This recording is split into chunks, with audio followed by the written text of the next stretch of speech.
तो अक्सर कभी भी आप लोग किसी बिलियनर का इंटरव्यू देख रहे होते हो या फिर उनकी कोई बायोग्राफी पढ़ रहे होते हो, तो आप लोगों के मन में ये ख्याल ज़रूर आता होगा कि यार हम लोगों में उन लोगों में ऐसा क्या है जो हम लोगों में नहीं है। मतलब उन लोगों ने ऐसा क्या कर दिया कि वो लाइफ में इतना आगे बढ़ गए, यही कि यही रह गए। तो आज इस वीडियो में मैं कुछ ऐसी बातें बताने वाला हूँ जो कि मैक्सिमम बिलियनर्स या फिर अक्सर सक्सेसफुल लोगों में देखी जाती है, या फिर कुछ ही दुनिया के टॉप रईस लोग होते हैं उनमें ये बातें देखी जाती। तो आज की इस वीडियो में मैं कुछ ऐसी बातें बताने वाला हूँ जो कि अक्सर सक्सेसफुल लोगों में देखी गई है, या फिर ऐसे लोगों में जिन लोगों ने बहुत ही ज़्यादा कुछ अचीव किया है या फिर वो फाइनेंशियली बहुत ही ज़्यादा अच्छे हैं। उन लोगों में ऐसी क्या बातें देखी गई है जो कि हम लोग, कोई आम आदमी अगर उसे आजमाए तो वो भी उस रास्ते पर चल के वो भी अमीर बन सकते। So first one is assets versus liability.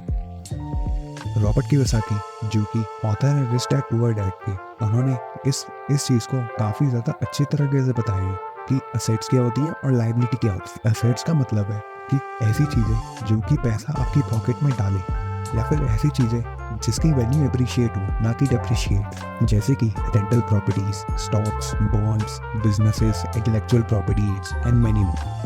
And on the other side liability ऐसी चीज़ है जो कि आपका पैसा आपकी पॉकेट से निकालती है, जैसे कि हो गए loans, mortgages, car loans, credit cards, debt, personal loans and money मोर।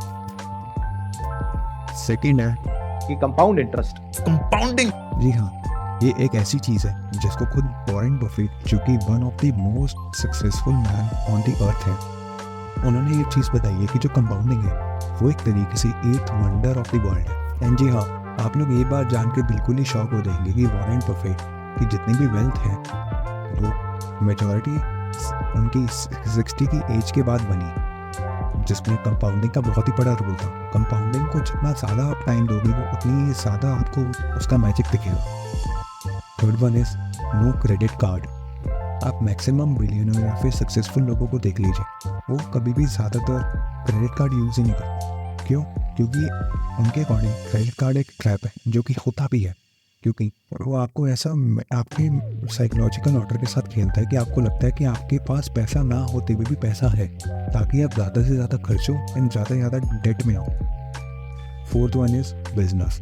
अगर ध्यान से नोटिस करेंगे तो आप यही पाएंगे कि जितने भी मैक्सिमम लोग हैं जो कि आज फाइनेंशियली टॉप पोजीशन पे हैं, वो कोई ना कोई बिजनेस होल्ड करते हैं, भले वो किसी भी कंपनी के शेयर होल्डर हो या फिर वो खुद ही वहाँ पे CEO या फिर founder.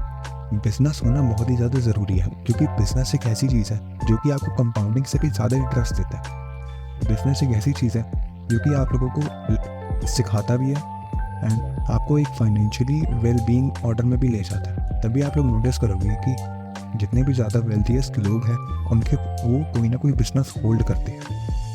Fifth point, providing values. So basically इस पॉइंट में हमारे को ये ध्यान देना है कि हमें कभी भी शॉर्टकट्स में नहीं फंसना। जैसे कि कोई भी पॉन्जी स्कीम्स आती है, जो कि गेट रिच क्विक स्कीम्स होती है, या फिर 21 दिन में पैसा डबल, इन सारी स्कीम्स में हमें नहीं फंसना है, क्योंकि हम लोगों को ये चीज़ जाननी होगी कि अनलेस एंड अनटिल हम लोग सोसाइटी को कोई गिव बैक नहीं देते थे या फिर उनकी कोई वैल्यू ऐड नहीं करते थे, उनकी कोई प्रॉब्लम सॉल्व नहीं करते थे, सोसाइटी भी हमें कुछ नहीं देने वाली। तो इसीलिए हम लोगों को ज़्यादा से ज़्यादा ध्यान देना चाहिए कि हम लोगों के आइडियाज़ कैसे किसी भी सोसाइटी को हेल्प कर सकते हैं, ताकि हम लोग उसको रेवेन्यू जनरेट करें उससे। Sixth is no show off. ये देखिए, आपको मैं एक पिक्चर्स दिखाने वाला हूँ एंड आप लोगों को इन पिक्चर्स में एक सिमिलैरिटी मिलेगी कि किसी भी पर्सन ने यहाँ पर कोई भी फैंसी क्लोथ्स नहीं पहन रखे या फिर उनके कपड़े कोई भी ब्रांड को शो नहीं करते। तो बेसिकली इन लोगों से हमें क्या सीखना चाहिए कि कोई भी शो ऑफ नहीं करना। देखिए, इतिहास गवाह है, जिस भी बंदे ने, जिस भी पर्सन ने शो ऑफ किया, सोसाइटी ने हमेशा उसको एक नेगेटिव पर्सपेक्टिव से देखा।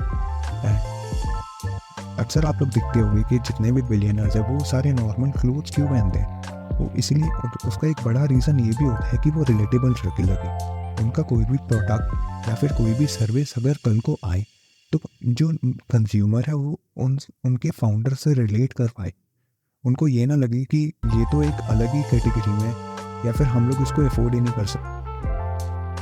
Seventh is keep learning.